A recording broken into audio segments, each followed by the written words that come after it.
Hello and very good evening to all of you. स्वागत है आप सभी का वेदांत इंस्टीट्यूट में। और इस सेशन पर जहाँ पर हमने जो अब जिस क्लास में बैठे हुए हैं वो जो क्लास देखने वाले हैं वो है NRLM, जो कि एक टॉपिक है। इसका नाम क्या है? उसका नाम है ग्रामीण विकास। एग्जाम कौन सा? तो क्योंकि पीएससी हो चुका है, पीएससी का रिजल्ट आपको बहुत जल्द मिल जाएगा, मॉडल आंसर्स आपके पास अवेलेबल हो चुके होंगे। तो अभी परिस्थिति क्लियर है कि आपका एग्जाम निकल रहा है कि नहीं निकल रहा है, क्लैरिटी आपको वहाँ मिल चुकी होगी। लेकिन अब उस क्लैरिटी के बाद में पॉजिटिव है तो मेंस की तैयारी कीजिए, अगर नहीं है तो अब आप आ जाएंगे सीधा दूसरे एग्जाम में, और जो है आपके लिए बेहतर जो होगा वो है ADEO का एग्जाम। ठीक है, तो इसकी एग्जाम क्या होता है इसके बारे में ऑलरेडी वीडियो बना हुआ है, लेकिन वो एग्जाम में क्या पढ़ना है उसके बारे में आप देखेंगे तो उसके सिलेबस भी पूरे हमने डिटेल में शेयर किया हुआ है। उसका एक टॉपिक है, उसका एक सब्जेक्ट का नाम है ग्रामीण विकास। उस ग्रामीण विकास के ऊपर में आज हम क्लास करने वाले हैं, और उसका एक बहुत ही इंपॉर्टेंट टॉपिक का नाम है NRLM, यानी कि नेशनल रूरल लाइवलीहुड मिशन। आजीविका के ऊपर भी टॉपिक आते हैं, तो मैं इसको कंबाइन करके चीज़ों को समझा रहा हूँ ताकि एक स्कीम से सारे टॉपिक को, सारे सिलेबस, सारे सब्जेक्ट के ऊपर जो चीज़ें आप आ सकती हैं वो सब चीज़ आपको क्लियर हो जाए। ठीक है, तो ये सेशन आज यहाँ पर जो चालू होने वाला है ये NRLM का है, जो कि ग्रामीण विकास पर बेस्ड है। तो हम जो पढ़ने वाले भाई वो है आपकी योजना। ठीक है, तो योजना पढ़ना है आपको।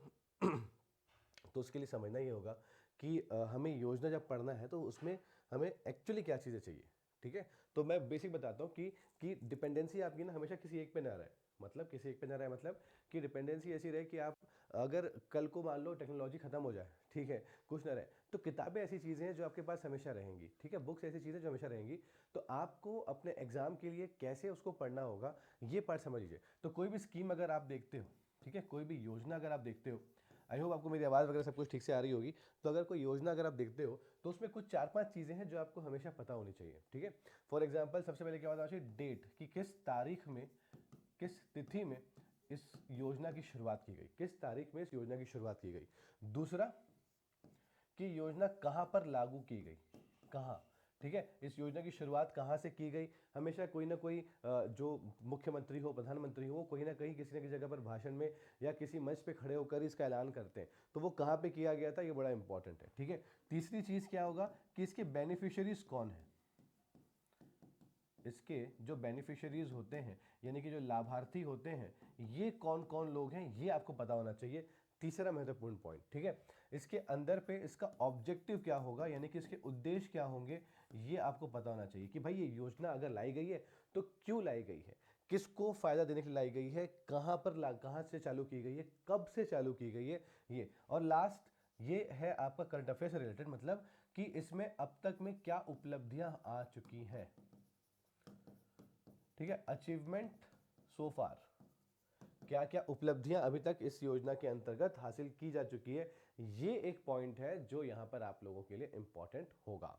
ठीक है, ये आपको योजना पढ़ने के लिए इन बातों का ध्यान रखना चाहिए होता है, क्योंकि आपका एग्जाम जो रहेगा वो MCQ बेस रहेगा, क्वेश्चंस आएंगे, क्वेश्चन सॉल्व करने के लिए थ्योरी पढ़नी पड़ेगी। तो थ्योरी में क्या पढ़ना पड़ेगा, बेसिकली ये पॉइंट आपको पढ़ने चाहिए। तो मैं आपको पूरा डिटेल में समझाऊंगा कि ये स्कीम क्यों है, क्यों लाई गई, इसका क्या उद्देश्य है, क्या कब चालू, कहाँ से, किसकी समिति के रिकमेंडेशन से लाई गई है, ये सब तो हम पढ़ लेंगे। लेकिन इस बहुत बड़े से टॉपिक का आप एक छोटा सा सार निकालेगा एक पन्ने में, जो आपके एग्जाम में आपको हेल्प करेगा। ठीक है, चलिए, तो टॉपिक का नाम क्या है, जैसे बता दिया था, नेशनल लाइवलीहुड मिशन। अब रूरल की बात होगी तो ये क्या हो जाएगा आपका, राष्ट्रीय आजीविका मिशन। तो जैसे ही आपने पहला वर्ड पढ़ा राष्ट्रीय या फिर नेशनल, तो क्लैरिटी ऑफ माइंड ये बोलता है कि भाई ये योजना स्टेट की नहीं है, सिर्फ ये योजना पूरे देश की है। तो जितने भी राज्य इस देश में हैं उस सारे राज्यों में इस योजना को लागू किया जाएगा। ठीक है, तो क्या उद्देश्य होगा, लाइवलीहुड, लाइवलीहुड यानी कि आजीविका। देश में हम जिस कायदे को और कानून को मानते हैं उसको हम क्या कहते हैं, उसे हम कहते हैं संविधान। तो उस संविधान के अंदर में जो हमारा DPSP है, जो कि भाग 4 में लिखा गया है, वहां पर यह बोला गया है कि राज्य की ये जिम्मेदारी है, यानी कि राज्य सरकार हो, केंद्र सरकार हो, कोई भी सरकार हो, उसकी जिम्मेदारी है कि हर व्यक्ति को आजीविका के साधन मुहैया कराए जाएं, उसको लाइवलीहुड के हर रिसोर्सेज प्रोवाइड किए जाएं। ये क्या है, ये directive principle of state policy है, राज्य की जिम्मेदारी है। राज्य में कौन कौन आएगा, सरकारें आएंगी सारी की सारी। ठीक है, तो उसी उद्देश्य को पूरा करने के लिए, उसी प्रावधान को पूरा करने के लिए इस योजना को चालू किया गया ताकि हर व्यक्ति को रोजगार मिल सके, रोजगार मिल सके। ठीक है, तो ये स्ट्रेट फॉरवर्ड आपने समझ में आया कि ये क्यों लागू किया गया होगा। तो बेसिकली राष्ट्रीय ग्रामीण आजीविका मिशन, निर्धनों में गरीबी उन्मूलन। ठीक है, निर्धनों में गरीबी उन्मूलन मतलब कि पॉवर्टी, गरीबी किस तरीके से आएगी भाई, पैसे नहीं है जेब में तो गरीबी आ गई ना, जाहिर सी बात है। तो पैसे कमाने के लिए काम करना पड़ेगा, और वो काम कौन देगा, सरकार हमको देगी। तो उसी लिए निर्धनता को दूर करने के लिए, गरीबी को दूर करने के लिए इस योजना को लेकर आया गया। ठीक है, तो इसकी जो स्थापना की गई थी वो गरीबों को स्थायी रूप से, गरीबों को मतलब जो गरीबी रेखा के नीचे आएंगे मुख्यतः उनके लिए स्थायी रूप से आजीविका उपलब्ध कराने के उद्देश्य से, स्थायी रूप से, ये नहीं कि आज पैसे कमाओ कल भूल जाओ, टेम्पररी नहीं, डेली वेजेस में नहीं, इनको स्थायी रूप से यानी कि इनको एक परमानेंट सोर्स ऑफ इनकम इनको प्रोवाइड किया जाएगा, इसलिए एक चीज ये काम यहाँ पर किया गया था। ठीक है, आगे बढ़ेंगे।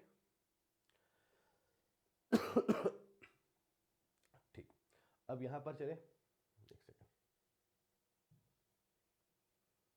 ठीक है, विधि आजीविका कार्यकलापों को ध्यान में रखते हुए राष्ट्रीय ग्रामीण आजीविका मिशन यानी कि नेशनल रूरल लाइवलीहुड मिशन 3 आधारों पर कार्य करता है। ये 3 चीजों पर बेस्ड है, 3 चीजों पर बेस्ड है। ये जो पॉइंट्स होते हैं ना, ये हमेशा याद रखना। एग्जाम में अभी हम क्वेश्चन भी करेंगे तो उसमें कूट वाले क्वेश्चन जरूर देखने मिलेंगे आपको, कि आपके पास स्टेटमेंट दे दिया जाएगा, कथन दे दिए जाएंगे, उनमें से कौन सा सही कौन सा गलत है आपको बताना पड़ेगा। तो उसी तरीके से लिखा हुआ है कि गरीबों के लिए आजीविका विकल्पों में वृद्धि करना, बिल्कुल सही बात है। जब आजीविका विकल्पों में वृद्धि करना ही तो उसका मेन उद्देश्य होगा ना। आजीविका दिखा तो भैया हाँ, आजीविका के विकल्प पूरी करना।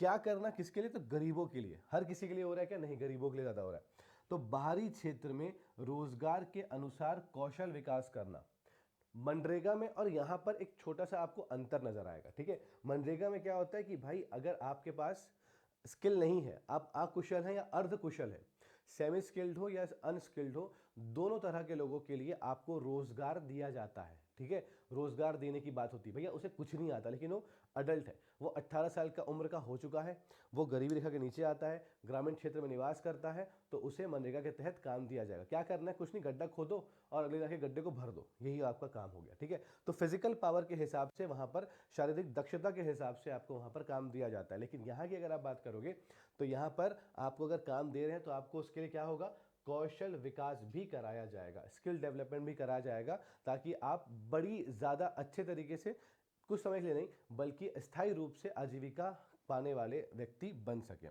तभी गरीबी दूर होगी। अगर आपको चुनिंदा दिन में काम करवाना है तो गरीबी दूर नहीं होने वाली। तो स्वरोजगार एवं उद्यमशीलता को प्रोत्साहित करना। स्वरोजगार मतलब क्या होता है, सेल्फ एम्प्लॉयमेंट।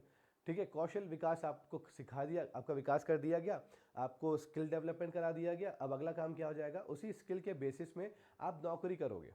ठीक है, आप क्या करोगे, नौकरी करोगे। मान लीजिए कि आपने ये दीवार खड़ी करने का काम सीख लिया। ठीक है, अब क्या हो जाएगा, आप किसी के अंदर में काम करोगे, दीवार खड़ी का सीख लिया।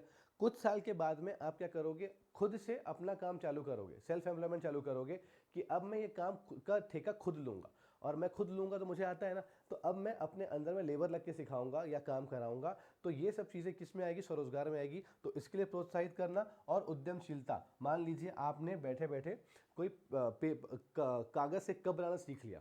ठीक है, तो किसी कंपनी में काम किया, कागज़ से कप बनाना चालू कर दिया, अब वो आपकी स्किल हो गई। अब कुछ समय के बाद बोला कि यार अभी कागज़ से कप तो मैं खुद बना के बेच सकता हूँ, क्योंकि मैं स्किल्ड हो चुका हूँ उसमें, एक्सपीरियंस भी आ चुका है। तो अब वो व्यक्ति क्या करेगा, अपनी फैक्ट्री खोलेगा जहां पर ये कागज़ से कप बनाएगा और इसको क्या करेगा, सोल्ड आउट करेगा। तो ये चीज़ें जो रहती है, इसको प्रोत्साहित करना ही NRLM की क्या थी, मिशन के अंदर में 3 मुख्य आधार थे इसके। ठीक है, स्किल सिखाना, उद्यमिता को प्रोत्साहन देना, और साथ साथ में जितने लोग हैं उनको आजीविका विकल्प में वृद्धि करना। तो ये इंपॉर्टेंट 3 चीज़ें, ये नोट करना। हालांकि जितने भी बच्चे हमारे साथ ऐप वाले बच्चे हैं, उन सभी बच्चों को ये पूरा का पूरा जो नोट्स रहेगा ये उनको ऐप में दे दिया जाएगा। लेकिन जो बच्चे यूट्यूब में क्लास देखने वाले हैं, जो हमारे साथ फ्री में जुड़े हुए हैं क्लास के लिए, तो उनको ये चीज़ें जो है वो नोट करनी पड़ेगी। ऐप में अगर आप आते हैं हमारे साथ कोर्स में, तो आपको ये सब चीज़ें वहाँ पे एज इट इज़ नोट्स के तौर पे दे दिया जाएगा। ठीक है, अगला अगला पॉइंट। ठीक है, हर एक पॉइंट को डिस्कशन करेंगे यहाँ पे। ठीक है, तो क्या बोला कि ग्रामीण विकास मंत्रालय का कार्य। अब सवाल यहाँ पर एक स्टेटमेंट के अंदर में आपको एक पॉइंट है। अब ये मत समझना कि आपको हर चीज़ एज इट इज़ फीड कराई जाएगी। कुछ चीज़ें पढ़ते पढ़ते आपको समझ में आनी चाहिए कि ये अच्छा, यहाँ से आपको ये फैक्ट निकालना है। जैसे कि इस लाइन से आपने क्या फैक्ट निकाल लिया कि इस योजना को लागू करने वाली संस्था या मंत्रालय या बॉडी कौन सी है, तो क्या मालूम चला कि ग्रामीण विकास मंत्रालय। ठीक है, ग्रामीण विकास मंत्रालय का काम क्या है कि सीधे निर्धन परिवारों को लक्ष्य में रखने वाले कार्यक्रमों के लिए जरिए ग्रामीण गरीबी को दूर करना। ठीक है, गरीब को दूर नहीं करना है, बल्कि उस व्यक्ति की गरीबी को दूर करना है। ये इस मिशन का, इस योजना का उद्देश्य है। मतलब कि जो भी व्यक्ति गरीब परिवार में ज़िंदगी बसर कर रहा है उस व्यक्ति को गरीबी रेखा से ऊपर उठाना, उसके लिए क्या क्या काम हो सकता है, उसको रोजगार दिया जाएगा, स्किल सिखाया जाएगा, उसको आत्मनिर्भर बनाया जाएगा। ठीक है, तो ये चीज़ें करना कौन कर रहा है, तो ग्रामीण विकास मंत्रालय इसको कर रहा है। ठीक है, तो प्रत्यक्ष रूप से लक्षित श्रेणी में से ऐसे कार्यक्रम है जिनमें मजदूरी, रोजगार और स्वरोजगार पर विशेष रूप से ध्यान केंद्रित किया जाता है। ठीक, तो ये सब चीज़ें जो है क्या समझ में आ गया कि राष्ट्र, ये इंपॉर्टेंट पॉइंट है नोट करने वाला, राष्ट्रीय ग्रामीण आजीविका मिशन ग्रामीण विकास मंत्रालय भारत सरकार द्वारा कार्यान्वित एक गरीबी उन्मूलन परियोजना है। ये स्टेटमेंट अकेला काफ़ी है 2-4 क्वेश्चन बनाने के लिए। ठीक है, ये स्टेटमेंट अकेला काफ़ी है 2-4 क्वेश्चन बनाने के लिए। कैसे होगा, ठीक है, समझना इस बात को। ठीक है, कैसे होगा सर, तो बोलना इसके अंदर पे जो आजीविका मिशन है ये कौन सा मंत्रालय, तो क्या कहोगे, मंत्रालय कौन सा हो गया, मंत्रालय हो जाएगा ग्रामीण विकास मंत्रालय, जो कि भारत सरकार का एक बहुत ही महत्वपूर्ण मंत्रालय है। उस मंत्रालय के अंदर इस योजना का कार्यान्वयन किया जा रहा है। किस लिए, बोलना गरीबी उन्मूलन परियोजना के तौर पे, गरीबी उन्मूलन, पॉवर्टी एलिवेशन प्रोजेक्ट। ठीक है, पॉवर्टी एलिवेशन प्रोजेक्ट जो है वो किया जा रहा है, गरीबी को दूर करने और गरीबी संगठन के अंदर क्या है, केंद्रित है। ठीक है, अब यहाँ पर इसकी जो कुछ फैक्ट्स रहेंगे और कुछ उद्देश्य रहेंगे, तारीखें रहेगी, वो सब हम यहाँ पर सीखने वाले हैं, देखने वाले हैं। तो ये नेशनल रूरल लाइवलीहुड मिशन आप टॉपिक जो है वो पढ़ते चले जा रहे हैं। ठीक है, इसके मार्गदर्शक सिद्धांत क्या है, इसके मार्गदर्शन क्या सिद्धांत क्या है, सो इंग्लिश में क्या बोलोगे, तो these are the guiding principle of NRLM, these are the guiding principles of NRLM। ठीक है, गाइडिंग प्रिंसिपल्स, सबसे पहला गरीबों में गरीबी दूर करने की इच्छा शक्ति और क्षमता के लिए। अब जैसे कि ना एग्जाम्पल के तौर पे बहुत जगह, जैसे आप ना कभी शहर वगैरह में कहीं घूम रहे होते हो, ठीक है, जैसे कहीं आप शहर वगैरह में घूम रहे होते हो ना, तो बहुत बार ऐसा एक दिखता है कि बच्चे जो है वो भीख मांग रहे हैं, कुछ कुछ आपसे हेल्प मांगते रहते हैं। जस्ट अ मोमेंट, ठीक है, 1 मिनट।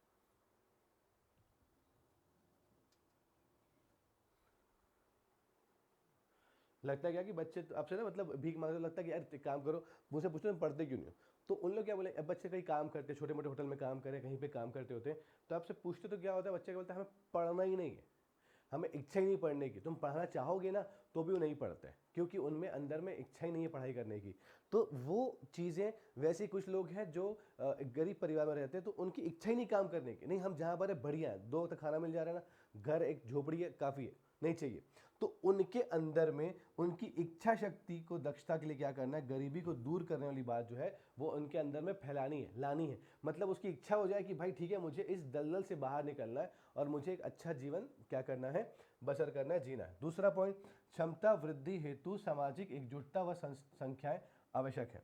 मतलब क्षमता वृद्धि के लिए, ठीक है, तो आपकी जो कैपेसिटी है ना उनको इंक्रीज करने के लिए, क्योंकि अगर अकेले रहोगे तो शायद आप कोई काम नहीं कर पाओगे, काम कर भी पाओगे, लेकिन अगर आपके समूह में काम करने जाते हो तो काम का स्तर जो है ना वो बड़ा हो सकता है, काम का स्तर क्या हो सकता है, बड़ा हो सकता है। इसीलिए ये चीज़ें यहाँ पर लिखी ज़रूरी है कि आप अगर अकेले काम करो ठीक है, बट अगर आप एक बढ़ाकर अपनी क्षमता को बढ़ाकर, अपनी कैपेसिटी को बढ़ाकर अपने ग्रुप में, कम्युनिटी में, समुदाय में काम करते हो तो आपको उसका असर ज़्यादा देखने को मिलेगा, उसका जो पोटेंशियल होगा वो ज़्यादा होगा। अगला, संस्थाओं के सशक्तिकरण हेतु एक समर्पित बाह्य सहायक संरचना आवश्यक है। मतलब संस्थाओं के सशक्तिकरण हेतु समर्पित एक बाह्य सहायक संरचना, मतलब एक एक्सटर्नल जो आपके लिए सहायक, मतलब एडवाइजरी जो स्ट्रक्चर होना चाहिए वो ज़रूरी होना चाहिए कि आपको एक ढांचा मिल गया कि इस ढांचे के आधार पर ही आप क्या करो, स्टेप बाय स्टेप आगे बढ़ो। अगला, जानकारी का प्रचार प्रसार, वित्तीय सेवाओं तक पहुंच, कौशल विकास, ऋण की सुविधा, बाजार तक पहुंच, आजीविका संबंधी अन्य सेवाएं भी आपको इसके अंतर्गत दी जाती हैं। इसका मतलब क्या हुआ कि अगर आपको अपना व्यवसाय करना है तो आप क्या करोगे, आपको पैसे चाहिए, तो ऋण कौन देगा, ऋण भी आपको स्कीम के माध्यम से मिलेगा। दूसरा, अगर आपने कोई चीज़ बनाई है तो आपको उसके लिए बाजार भी दिया जाएगा। तीसरी चीज़ कि अगर आपको नौकरी करनी है लेकिन आपका स्किल नहीं है, हुनर नहीं है, कौशल नहीं है, तो उस कौशल विकास का काम भी इस संस्था के द्वारा, इस योजना के अंतर्गत सबको दिया जाएगा। तो ये पॉइंट, ये 4 जो हैं ये इसके गाइडिंग प्रिंसिपल है, किसके, NRLM के। ठीक है, NRLM का। चलिए आगे देखेंगे। अब ये जो चीज़ इससे सब इंतजार कर रहे थे वो है ये वाला पॉइंट। तो इसका जो मुख्य पॉइंट है वो ये कि समाज के गरीब लोगों को, समाज के जितने भी गरीब लोग हैं उनको शामिल करना तथा उनकी सहभागिता सुनिश्चित करना। इसका मतलब क्या होता है, जैसे कि एग्जाम्पल के तौर पे कि हमारे गांव के अंदर पे अगर कोई मेला लग रहा है, ठीक है। तो मेले में कौन लोग भाग ले रहे हैं भाई, जो अच्छे रसूखदार लोग हैं वो लोग भाग ले रहे हैं, पूरा गांव वही संभाल रहे हैं, सब खर्चे वही कर रहे हैं। लेकिन यहाँ पर जो व्यक्ति निर्धन है, जो गरीब है, वो पीछे हो जाता है। तो इस योजना के माध्यम से क्या होगा कि उस व्यक्ति के अंदर में शायद लीड करने की कैपेसिटी अच्छी होगी, उस पर उसको क्या बोलते हैं, लीड करना मतलब उसको क्या करना, मतलब उसको लीड करना, समझ लो कि उसमें उसकी वो रह सकती है, शब्द जो है ना मुंह में जबान पे नहीं आ रहा है, वो लीड करना मतलब क्या हो जाता है, कैप्टन बनने की या फिर उसमें बॉस बनने की क्षमता होती है। बट क्या है ना कि उसमें पैसे नहीं करके लोग उसको मौका देते नहीं है। तो इस योजना के तहत क्या होगा कि उसको उस चीज़ में शामिल किया जाएगा कि आओ हमारे, तुम इस समिति में रहकर काम करो। ये सब भागीदारी बहुत ज़रूरी होती है समाज के अंदर पे गरीब लोगों के लिए। इस तरीके की सहभागिता सुनिश्चित करना भी इसकी योजना के अंतर्गत उसका एक उद्देश्य होगा। प्रक्रियाओं में पारदर्शिता और जवाबदेही तय करना।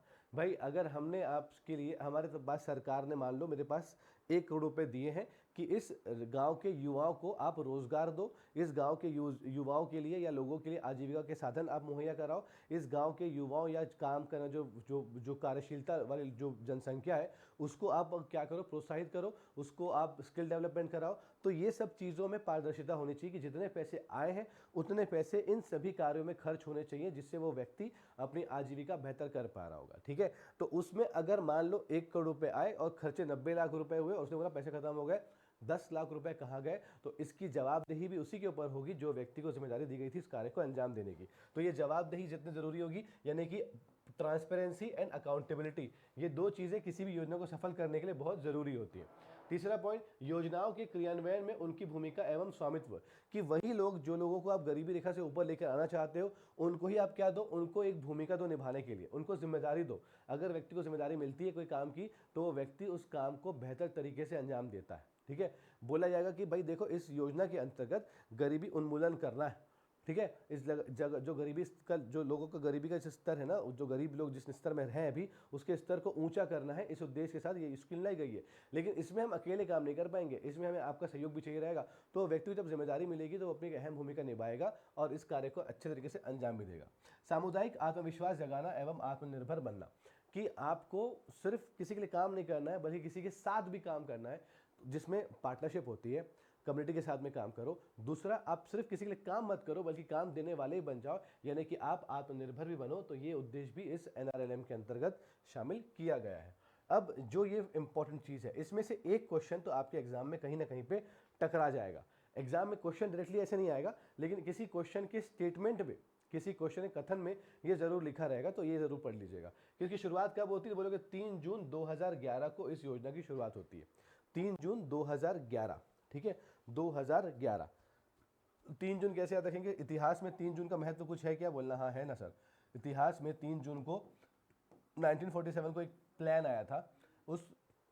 उस तारीख को 3 जून 1947 को माउंटबेटन ने क्या कहा था, माउंटबेटन ने कहा था कि इंडिया आज़ाद तो होगा लेकिन आज़ादी के साथ साथ में इंडिया के 2 हिस्से भी होंगे और 2 देश बनेंगे। तो देश का विभाजन का जो ऐलान किया गया था माउंटबेटन के द्वारा, वो 3 जून को ही किया गया था। तो एक तारीख जो इतिहास में पढ़ी तो याद रहेगी, इसलिए 3 जून 2011 एक तारीख आप लोग याद करके रखेंगे NRLM की शुरुआत की। स्वीकृति कब मिली थी, तो स्वीकृति मतलब, क्योंकि अब क्या होता है ना कि योजना लागू होना, इसको स्वीकृत करना, ठीक है, और इसको समिति की सिफारिश के बाद लाना, ये सब अलग अलग तारीख में होता है। आज ही स्वीकृति मिलेगी और आज से लागू कर दिया जाएगा क्या, नहीं। इसको स्वीकृति मिली थी 9 दिसंबर 2010 को। कब मिली थी, 9 दिसंबर 2010 को इसको स्वीकार किया गया था और इसके 6 महीने के बाद यानी कि 3 जून 2011 को इसको प्रारंभ कर दिया गया था। स्वीकार करने का कुछ योजना बनाई गई होगी, कुछ विस्तार किया गया होगा, बदलाव किया गया होगा, उसके बाद इस योजना को प्रारंभ कर दिया गया था 3 जून 2011 से। ठीक है, 3 जून 2011 से। नेक्स्ट पॉइंट, अगला पॉइंट, फिर विभाग, कौन सा विभाग, तो बोलोगे ग्रामीण विकास मंत्रालय। अभी हमने सीखा गुजर पहले कि इस योजना को कौन इसका क्रियान्वयन कर रहा है, इसकी जो पूरी फंक्शनैलिटीज हैं वो पूरी की जा रही है ग्रामीण विकास मंत्रालय के द्वारा। लागू कहाँ पर हो रहा है, क्योंकि सर ये नेशनल रूरल लाइवलीहुड मिशन है, तो नेशनल मिशन है तो पूरे देश में लागू होगा, बोलोगे संपूर्ण देश में लागू होगा। तीसरा पॉइंट, सिफारिश, कोई क्या ये खुद से सरकार ने बना लिया, नहीं, सरकार को किसी ने सिफारिश की होगी, किसी ना किसी ने रिकमेंड किया होगा। तो कौन सी कमेटी, तो बोलोगे प्रोफेसर राधाकृष्णन समिति। Very very very important. ठीक है, प्रोफेसर राधा कृष्णन समिति द्वारा की सिफारिश से ही इस योजना को लागू किया गया था। इन्होंने इसका पूरा का पूरा ढांचा तैयार किया होगा, इसके फायदे समझाए होंगे, इसका कैसा कैसा काम किया जाएगा स्टेप बाय स्टेप वो सब समझाया होगा। सरकार ने इसको स्वीकृत किया गया होगा कब, बोलोगे 9 दिसंबर 2010 को। स्वीकृति मिलने के बाद में इसे 3 जून 2011 को ग्रामीण विकास मंत्रालय के द्वारा लागू किया गया होगा पूरे के पूरे देश में। तो ये पूरी कहानी आपको एक झटके में याद हो जाएगी अगर आपने इसको समझ लिया तो। ठीक है, आई होप ये वाला पॉइंट भी आपको क्लियर हो चुका होगा। ठीक है, चलो इसके 4 दृष्टिकोण है, 4 पर्सपेक्टिव है इसके। अब वो क्या है ये भी देख लीजिएगा, फिर हम उद्देश्य देखेंगे तो आपको क्लैरिटी मिल जाएगी कि बच्चा ये काम कर रहे हैं। ठीक है, ठीक है। तो पहला क्या हो जाएगा कि कौन कौन लोग, तो गरीब परिवारों को इसमें शामिल किया जाएगा। ये हमने देखा हुआ है बेहतर तरीके से कि जितने गरीब, रूरल एरिया आ गया रूरल में भी वो जो ग्रामीण क्षेत्र में गरीब परिवार में आते होंगे, पहला। दूसरा, बैंक से ऋण दिया जाएगा। तकनीकी सहायता भी विपणन के लिए मंच प्रदान किया जाएगा कि भाई अगर आपको अपना काम करना है, पैसे नहीं है, आइडिया जरूर है दिमाग के अंदर पे, तो क्या होगा, आपको काम करने के लिए यहाँ पर क्या मिलेगा, बैंक से लोन मिलेगा। दूसरा, टेक्निकल सपोर्ट मिलेगा, तकनीकी सहायता भी आपको दी जाएगी। तीसरा, टिकाऊ आजीविका के लिए कौशल क्षमता का विकास। अगर आपके पास आप कुशल नहीं है, कौशल विकास आपका नहीं हुआ है, आपका स्किल नहीं है, तो आप उस काम को जब करोगे तो वो कुछ समय के लिए कर पाओगे। कुछ समय के लिए कर पाओगे, इसका मतलब कि जब आप वो काम करोगे ना तो वो काम टेम्पररी होगा, जब तक आपकी जरूरत तब तक काम कराएंगे, जब काम खत्म हो जाएगा छोड़ देंगे। लेकिन अगर आपका कौशल विकास हो गया, आपका स्किल डेवलपमेंट हो जाता है, उसके बाद आपका वो जो काम रहेगा ना, वो काम आपसे सरकार या लोग, वो संस्था जो है वो निरंतर कराएगी और आपका विकास होता रहेगा। तो ऐसी नौकरी जहाँ पे स्किल के आधार पर नौकरी लगी होती है वो टिकाऊ होती है दोस्त। ठीक है, वो क्या होती है, वो स्थायी होती है, वो लॉन्ग टर्म होती है, वो परमानेंट होती है। ठीक है, अगला, सरकारी योजनाओं में लाभ। तो जो भी इसके अंतर्गत आएंगे उस सरकारी योजना के अंतर्गत उसको भी क्या किया जाएगा, लाभ दिया जाएगा। तो ये 4 अलग अलग पर्सपेक्टिव है इसके। अब इसका उद्देश्य क्या है, इसके उद्देश्य क्या है, ठीक है, इसका उद्देश्य क्या, उद्देश्य पढ़ेंगे आज, और आज की क्लास को यहाँ पे रोकेंगे और बाकी जो चीज़ें रहेगी वो आगे नेक्स्ट क्लास में पढ़ना चालू करेंगे। ठीक है, तो स्टेप बाय स्टेप क्लियर हो तो आपको ज़्यादा बेहतर होगा। उद्देश्य मतलब ऑब्जेक्टिव क्या रहेगा। सबसे पहला कि ग्रामीण गरीबी का उन्मूलन। ठीक है, elevation of rural poverty and ग्रामीण स्तर पर आजीविका के साधन उपलब्ध कराना। ग्रामीण स्तर पर यानी कि रूरल रीजन पर, रूरल लेवल पर आपको लाइवलीहुड के रिसोर्सेस और साधन उपलब्ध कराना, ये उसका पहला उद्देश्य है, सबसे पहला उद्देश्य ये। दूसरा उद्देश्य ग्रामीण रोजगार में वृद्धि। जब हम आपको आजीविका के साधन दे रहे हैं, इसका मतलब कि कहीं ना कहीं पे आपके रोजगार में वृद्धि तो हो रही होगी। ठीक है, आपके एम्प्लॉयमेंट में इंक्रीमेंट होगा, तो बोलना हाँ होगा। तीसरा, ग्रामीण सशक्तिकरण। जब आपको हम आजीविका के साधन देंगे, आपको रोजगार देंगे, तो आपके पास पैसे आएंगे समय समय पर, उस पैसे से आप क्या होंगे, मजबूत होंगे। तो एक एक घर में हर व्यक्ति मजबूत होगा तो उससे पूरा का पूरा समाज और पूरा का पूरा गांव भी क्या रहेगा, सशक्त हो जाएगा, पूरा ग्रामीण क्षेत्र क्या रहेगा, सशक्त हो जाएगा। चौथा पॉइंट, ग्रामीण महिला सशक्तिकरण। अब इसमें यह लिखा गया है कि भाई सिर्फ पुरुष नहीं बल्कि महिलाओं को भी हम इसमें प्रोत्साहित करेंगे कार्य करने के लिए और कार्य देने वालों बनने के लिए। ठीक है, तो क्या बोल सकते हैं, स्वरोजगार के लिए भी, आत्मनिर्भरता के लिए भी, रोजगार के लिए भी, कौशल विकास के लिए भी हम क्या करेंगे, आपको महिलाओं को भी सशक्त करेंगे। तो हर घर में पुरुष भी सशक्त हो रहे हैं, महिला भी हो रही है, इससे जो ग्रामीण क्षेत्र है वो क्या हो रहा है, बहुत ज़्यादा मजबूत हो रहा है। पांचवा पॉइंट सबसे इंपॉर्टेंट, ग्रामीण आर्थिक विषमता को दूर करना। जो भी विषमता है ग्रामीण क्षेत्र में कि आर्थिक रूप से कमजोर होते हैं ग्रामीण क्षेत्र, तो उस आर्थिक रूप से जो कमजोरी दिखाई जाती थी उसको दूर करके हमें ग्रामीण क्षेत्र को क्या करना है, सशक्त करना है। यही इस एनआरएलएम का उद्देश्य है। ठीक है, गरीबी हटाना है, सबको आजीविका के अवसर देने हैं, रोजगार देना है, कैसा, टिकाऊ रोजगार देना है। उससे कैसे देंगे, स्किल सिखा कर देंगे, उससे क्या हो जाएगी, वो ग्रामीण क्षेत्र क्या रहेगा, सशक्त रहेगा। महिलाओं को भी चीज़ें दी जाएंगी तो महिला भी क्या होंगी, सशक्त होगी, और जो देश की ग्रामीण अर्थव्यवस्था है वो भी क्या हो जाएगी, और टिकाऊ और मजबूत होगी।